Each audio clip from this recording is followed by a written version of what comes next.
Mikko Viksipojasta, moi! Kuka oot? Moi, mä oon Anni. Moi Anni, miten menee? Ihan mukavasti täällä tutkin outoja asioita.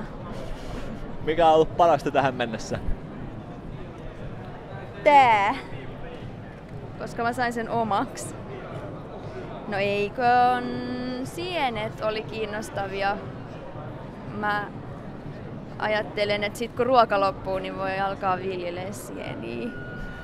Ihanaa. Mitä aiot tehdä seuraavaksi?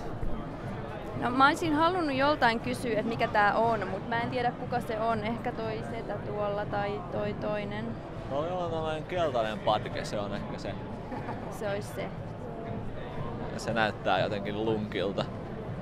Et selvitäs siitä. Onko terveisiä lähettää esim. Äidille? Moi, äiti. Kiitos! Videolla. Mikko Viksipojista, moi! Kuka olet?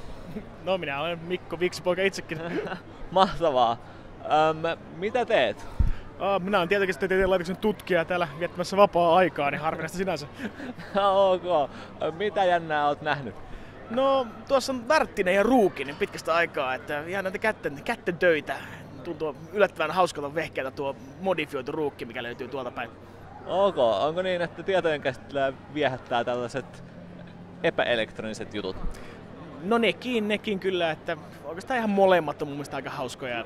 Kunhan vaan löytyy jotain semmoista tietynlaista kekseliäisyyttä, niin silloin se yleensä myy mulle hyvin. Ok. Tämä oli pikahaastattelu. Haluatko lähettää terveisiä vielä? Joo, totta kai. Terveisiä vaan sinne äidille Nurmekseen. Ok, kiitos.